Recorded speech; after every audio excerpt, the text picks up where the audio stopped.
Why did it say start one? Okay. Why is it saying that? Start broadcast. Yeah, I did that. Oh. Yeah, do that. The broadcast is now starting. All attendees are in listen-only mode. Hi, everyone. Thanks for coming by today for our brief webinar on peer-to-peer solicitation with, of course, Jeff Ash and William Lebekin. We're just going to wait for everyone to kind of file in here for a few minutes.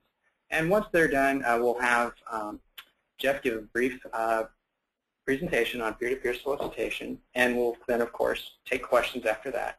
And then we'll turn it on over to Will, who will help us, give us some great insights on Aristotle 360 and how that can help with peer-to-peer solicitation. So if you have any questions, as I said, please save, and please enter them, but we will address them once Jeff is finished. And then I think, Will, you probably address them as you go along. Okay. Yep. And so thanks again for coming by, and we'll get started in a few minutes.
Okay, well, it looks like we have pretty much everyone coming in. So, of course, everyone can keep filing in, and we'll go through that.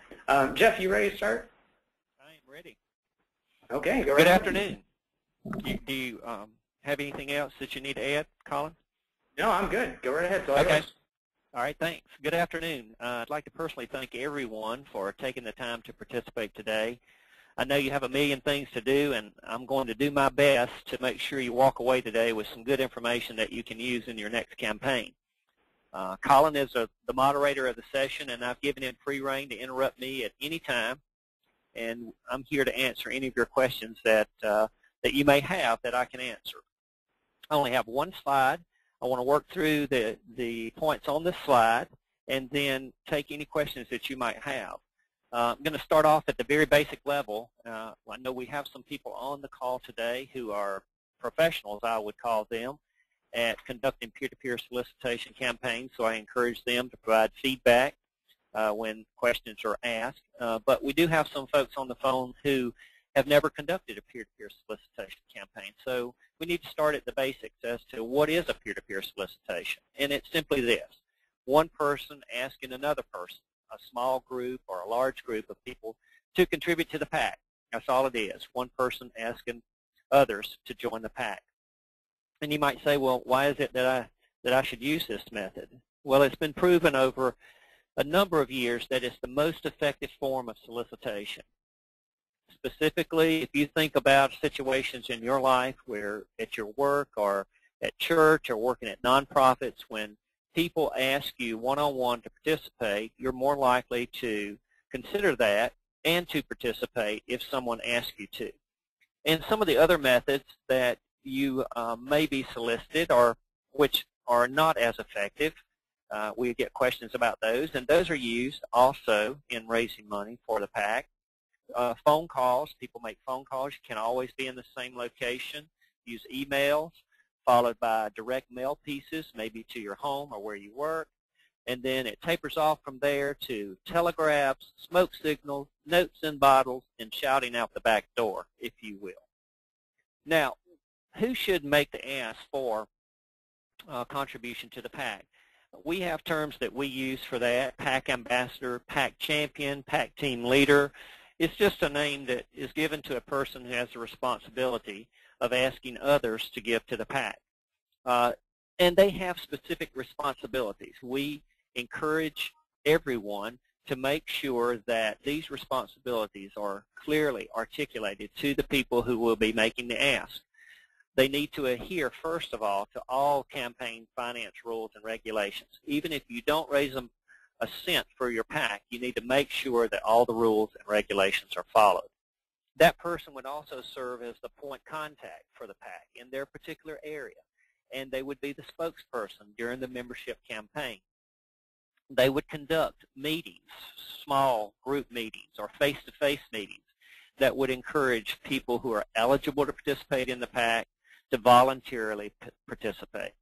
They would coordinate all of their activities in asking others with someone in the government affairs area during the PAC membership campaign.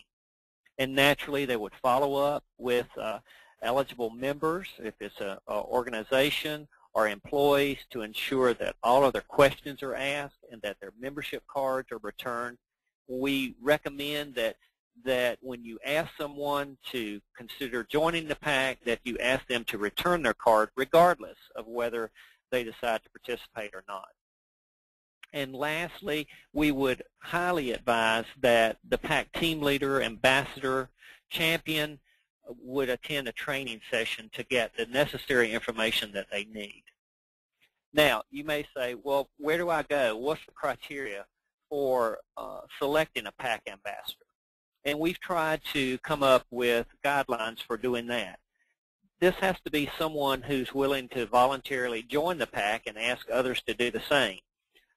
Although from time to time you naturally will have ambassadors who are not members of the PAC, but you would like for them to actually be a member because they will be asking others to join the PAC. And with them not doing so, it creates a situation that sometimes can be very tenuous.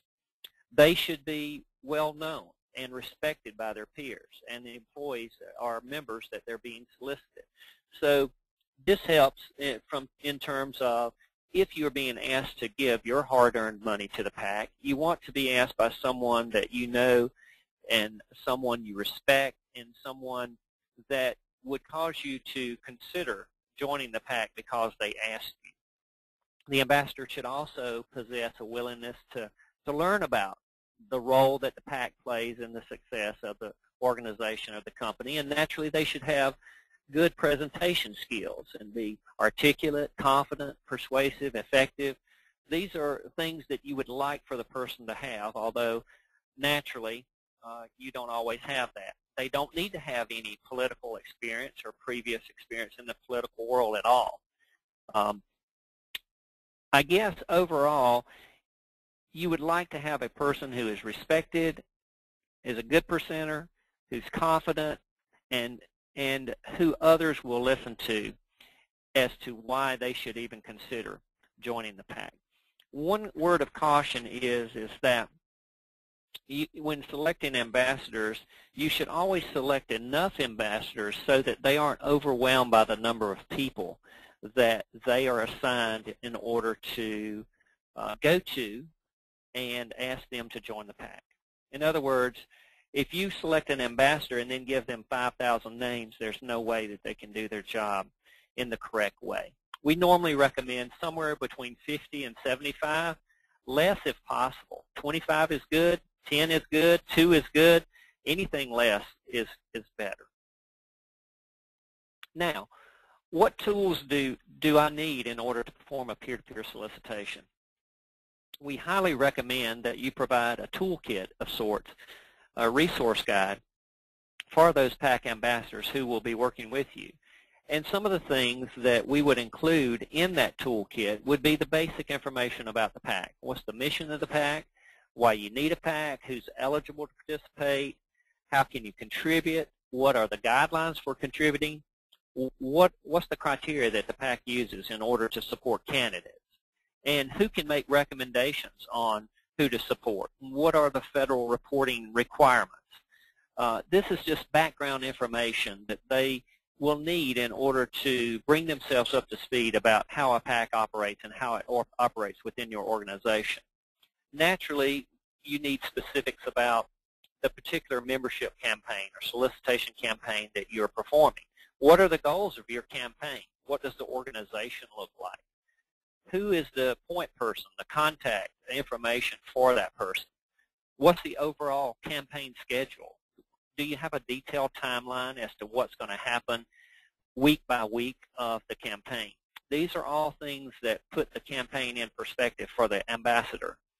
Also, there would be information for the ambassador about what their role is, which we just talked about, what their responsibilities are, what resources are available to them, and naturally what they should do and what they shouldn't do in their presentations and their interaction with other members or employees. We call that do's and don'ts. We also include guidelines for conducting their small group meetings and specific communication pieces that they could use, like invitations to the meeting, the small group meeting, a follow-up letter, a letter to the small group meeting of people who were not able to attend, a suggested agenda, formats for the meeting, opening remarks for a member of the organization, a senior member to kick the meeting off, and also maybe even an evaluation that can be filled out by the PAC ambassador or people who attended the meeting. There will also be a sample presentation that the PAC ambassador could use. There will be frequently asked questions and what we would call difficult questions or nightmare questions, those questions that they hope no one would ask them. We would have that information for them too. Typically, we would also have comparisons to other companies, competitors, or peer groups so that everyone could see where you stand against other like organizations. What the purpose of this information is to provide the proper training for the PAC ambassador to be able to do their job. Also, the resource guide or the toolkit is made available so that they have in one place the information that they need in order to do what you are asking them to do, and that is to solicit other people to give to the PAC. Now, what other requirements are there associated with a peer-to-peer campaign? And I just want to mention a couple just to put them higher on your priority list. One is, naturally, you want to make sure that they don't solicit people who aren't solicitable. If you work for an association, members who haven't been given prior approval, people who aren't members of the organization. If you're in a corporation, employees who are not part of the eligible class. You want to make sure that they don't solicit people who aren't supposed to be solicited. And this is done normally by giving them the list of people that they are responsible for and telling them not to solicit anyone else, to come back to you to make sure that it's okay.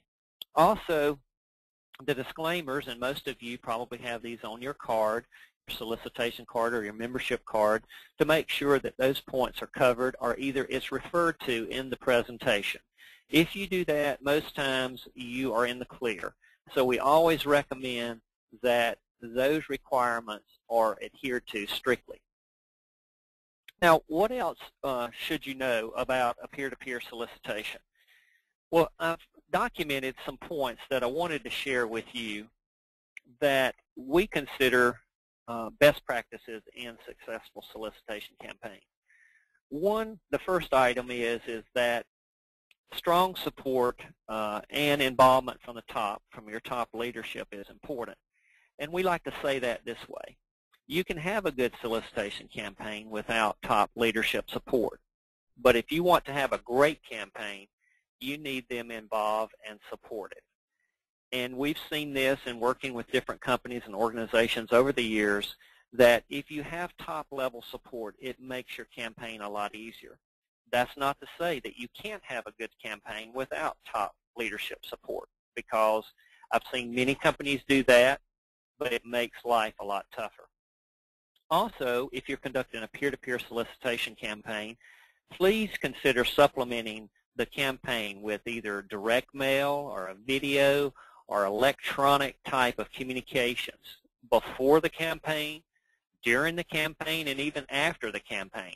Make sure that just peer-to-peer is not the only thing that you are delivering as part of your membership campaign. Another best practice is make sure that if you have diverse groups, that you target your messages to different audiences, meaning that in today's world, people are so focused in their particular area of expertise that it's becoming more critical for you to tailor your messages for that particular group. In other words, if I'm working over in IT, I probably really don't care much about what's happening in HR or finance or tax or the other areas. Can you create messages that can convince me as an IT professional that I should join the pack? Make sure that you recruit enough employees or members to do the job. If you've got 10,000 people who are eligible to be solicited, don't have 5 PAC ambassadors. Try to make sure that you have enough people that you can spread the workload around for people to be able to do what you're asking them to do. If it's overwhelming from the very beginning, you've automatically hit a roadblock.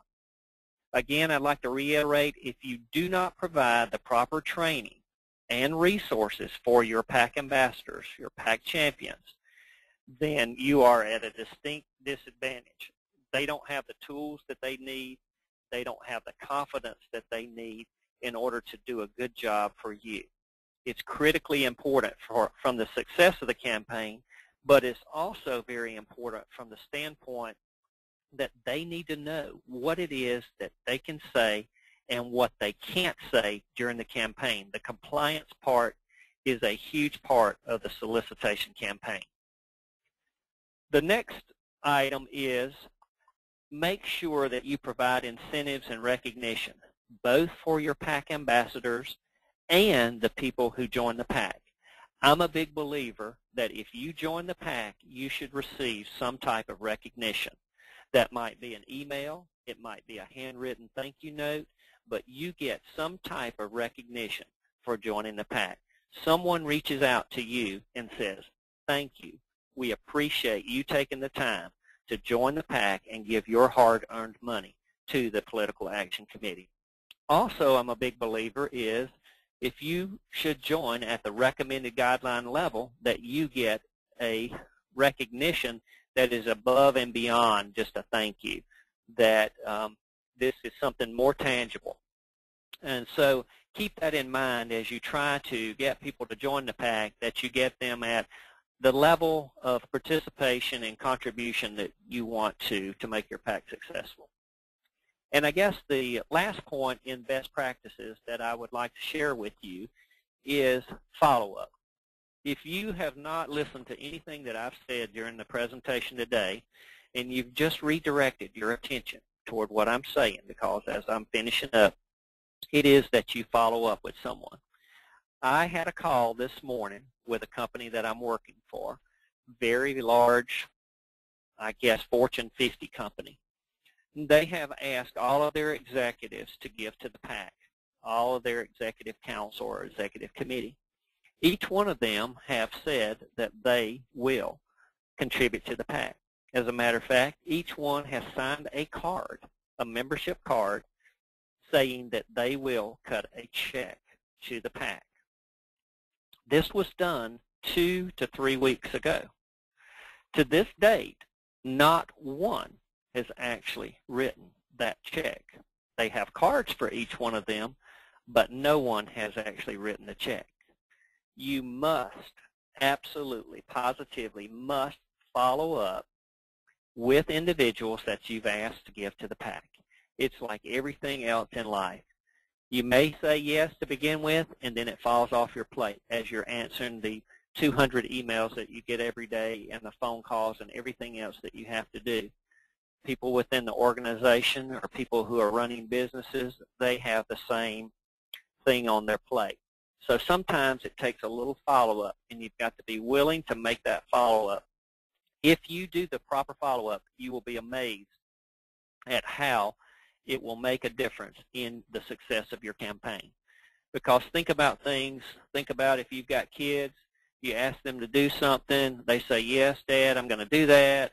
Then you have to ask them again and again and again and again. Well, hopefully you're not that bad as an adult. But adults do need reminders. We do it from a phone call. We do it a personal follow-up, if at all possible, or through an email or any type of communication. Naturally, face-to-face communication would be the best. And with that, Colin, I'm going to stop and open it up for questions. Thank you very much, Jeff. Yeah, and we'll just keep everything open for a few minutes and look forward to your questions. Jeff, I don't know if you covered this, but how big a percentage of peer-to-peer solicitations do you think come from, in terms of fundraising? How big a percentage does it make up, would you say? You mean in everyday fundraising, how many organizations use this method? Just like, maybe the type of solicitations, I guess, and how many contributions do you think come from that on average? Is it like 25%, 30%, things like that? Well, a couple of things along those lines. One is that today, naturally, it's very difficult to have face-to-face communications. We're all spread out so far. We telecommute. There are all different situations where peer-to-peer solicitation is more difficult now than it has ever been in the past. A captive meeting, naturally, is a place where you would want to consider having a face-to-face or small group meeting, large group meeting, that type of thing. So from a rule of thumb, I guess, that we use is that, say from a corporate PAC standpoint, if you have 75% of your top leaders down through, say, senior level leadership participating, mid-level, 50% through the director, general manager level, and then down to an overall participation rate of 25%. Believe it or not, 25 to 30% participation in a PAC is actually considered very good. It's very difficult. As you know, PAC contributions are tax deductible. The political environment is a highly charged environment today, and it looks like it will be for the foreseeable future. But we do know this, that the most effective way to solicit someone to participate in any type of organization is through face-to-face or peer-to-peer solicitation. Excellent. Thanks, Jeff. We have one from the floor that just came through. Jeff, how would you suggest leveraging top leadership support with growing your PAC, or leveraging having top leadership support with growing your PAC? Okay, that's a good question. What we typically do is, in a campaign, we will start with the leadership, the top leadership of the organization or the company. Make sure that they're aware of what the campaign consists of, the timeline, and that we are looking to them to provide support. And we normally, these conversations are ongoing conversations with senior management. In discussions about the PAC and even in soliciting senior management, what we would do is ask for several things. One is that they contribute to the PAC. Two is that they speak positively about the PAC, either to their staff or to other potential members of the PAC. That they allow communications that are sent throughout the organization to be pinned under their name in order to provide that closeness to the organization and show support from them. We would also ask them to participate in any kickoff events that you might have, or membership or PAC events that you might have to raise awareness for the PAC. So those are some of the things that we would ask. Also, let's bring that down more specifically to the peer-to-peer solicitation. If you were conducting a peer-to-peer solicitation campaign and you had invited 25 members to come to a meeting, it would really be nice if you had a top-level person, a senior exec, to come in and just kick the meeting off. We would call that a power intro, to come in and talk a little bit about the PAC, the importance of the PAC to the success of the company, and then kind of introduce you and let you take them through the PAC solicitation. So that's how we would use leadership within the membership campaign.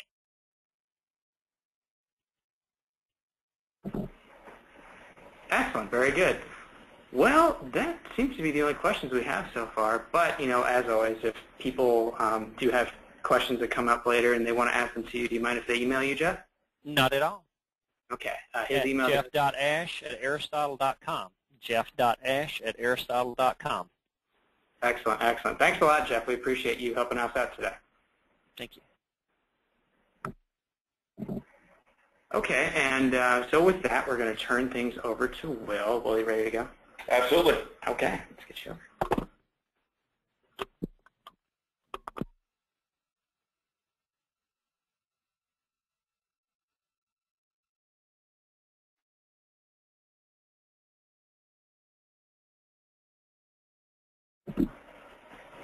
Alrighty.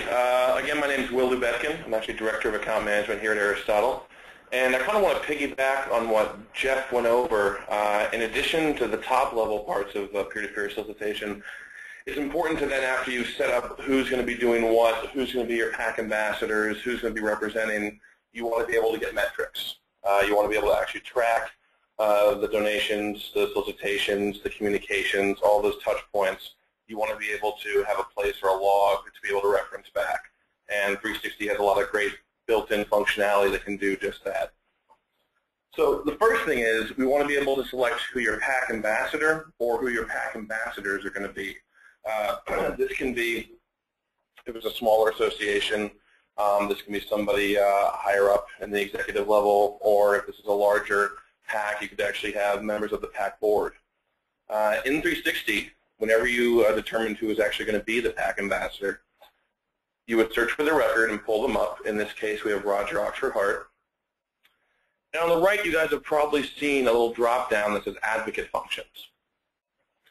By default, this is turned off, so what you would do is you would simply click Enable Advocate. That's going to be a button right here on your 360 individual screen. And then once you enable someone as an advocate, you're going to see a bunch of different options come up. The first option is going to be their advocate ID. Each advocate or PAC ambassador in your system is going to get their own unique identifier. This is important because it's not only their unique login to their specific advocate page, but it also is the method to which you're going to be tracking back these contributions that are going to be raised through your peer-to-peer solicitation. Next, you have your advocate password. This can be anything you'd like, but in this situation, we simply have test. You'd be able to fill this in and then let your PAC ambassador know what the password's going to be. You're able to set a goal. So let's say you're a PAC manager and you've worked it out with the PAC ambassador that for his or her department or group, you're really looking to pull in $1,000 total, not just from that person, but any downstream donations, which I'll explain in a minute. You'd be able to set that goal here. You're also able to see total money raised and child donors. Total raised is going to be the total amount that has been come in and attributed to that person. Child donors are going to be actually other individuals downstream who have ended up giving. So what can happen is, let's say you have an executive on the board who's actually going to be that parent fundraiser. His or her management team can actually be child fundraisers. So while he's reaching out to, or he or she's reaching out to the managers can be reaching out to their employees. Finally, you're going to see fundraising activities. I recommend having both of these checked off because both of them are going to come in handy when tracking peer-to-peer solicitations. Finally, below, you're going to actually see a unique URL. The reason we do this is to make sure that these PAC ambassadors don't have to have a full login into 360. They get their own unique advocate page, which you can email them directly through the system, or you can click here, and it's actually going to open up their own advocate ID page. On this advocate page, we have just a basic skin here. This can be whatever you'd like. Your HTML designers or anybody in-house can actually place that on the page, or if you want to, you can come to us and say, hey, Will, we really want to have something to snazz up this advocate panel, and we'll be able to put something together for you and drop that in. And on the tabs below, you're going to see fundraising and activities. Fundraising is going to be the direct page where that PAC ambassador is going to be able to, A, see their target, but more specifically, be able to take a look at all the activity attributed to them. Now, that activity would be in the form of pledges. That activity would be in the form of actual receipts. And what would happen is you would make sure that if someone gives a receipt, in this situation, you'd say, can you please make sure to include 1002 either somewhere on the check, somewhere in a memo, somewhere on a donation sheet, so that way when people enter it into the system, they can attribute that receipt to that individual. Each time something comes in, it's going to be placed under direct donations. Let's say if Roger actually was able to get one of his managers to donate $500, that would show here. Downstream donations would be from those child donors. So if Roger's managers then were able to solicit their employees or talk to their employees, and each of them were able to raise $100, each of those receipts would then show here. You can then look down and have a complete breakdown over what the goal was, direct donations, and any other points actually that you're able to pull in regarding the finances. We also have a graph right here that's printable. This can be great if you're doing comparisons. Maybe you're sending out some notes to the board members if you have a whole board or maybe just an executive team and you want to be able to show who's actually raised what. Next, we have the activities portion. This is important because, as Jeff mentioned, not only are you talking to these individuals, but you want to be able to keep a record. That can be in the form of pledge cards, but can also be in the form of these different touch point activities. So if you called someone and they said, well, actually, Roger, I'm going to want to give X amount of money, or maybe you had an appointment together. You can log all those activities here, and then down the road, you can actually reach back and go, well, Will Lubetkin said he was going to give Roger $500. Time to follow up with Will and see if we can make good on that promise that he made earlier. So again, between the fundraising and the activities, you're able to not only have your PAC ambassadors keep track of what they've been raising, but also be able to keep track of the activities in support of that. A couple other points, some metrics that actually come in real handy. We have a system report that's actually under reporting, fundraising reports, advocate performance. So one kind of portion here is that let's say you do have a PAC board, a bunch of executives. One real benefit that can come out of here is you can kind of inspire some friendly competition. You're going to have different board members saying, well, we want to be able to raise more. We want to be able to have our team pull in more. And then maybe at the quarterly board meeting, monthly meeting, whatever the case may be, you could actually present these reports to the entire board and say, well, actually, it looks like Brian Williams is doing better than Emery, and then that might spur Emery to be able to go through and try and be more proactive with the solicitations coming in. So again, you're not really pitting one person against each other, which sometimes is misconstrued as. What you're really doing is getting some friendly competition, which overall is really going to benefit the PAC. Last point is you want to go through and let's say you want to manage these advocates. You want to know exactly who in your system has been designated a PAC ambassador.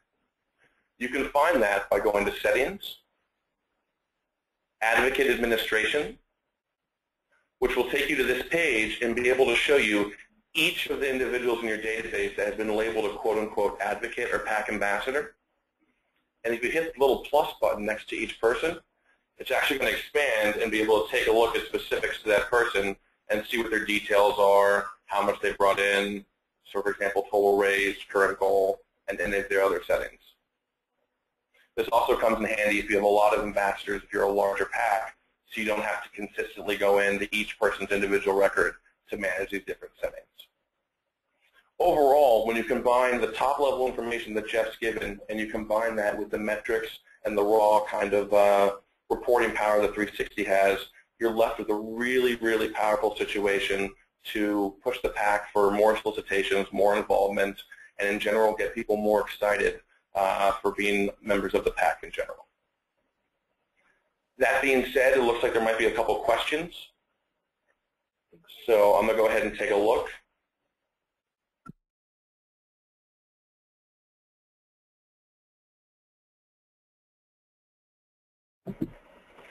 And we'll kind of hold off for a minute, and if anybody has any questions, please feel free to send them in now.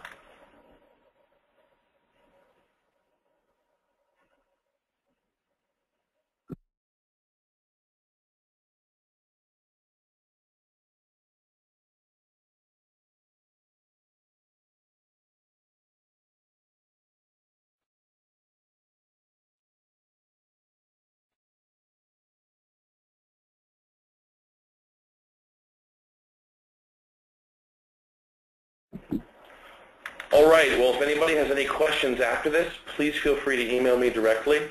My address is will.lubetkin, L-U-B as in boy, E-T-K-I-N, @aristotle.com, and I'd love to answer any questions you might have. And one more thing, we also are recording this session, and we'll make sure to send out a video link once we're all finished and have it uploaded on our website, just so you know, just so you have for future reference. Thanks, everybody. We really appreciate your time today. Thank you.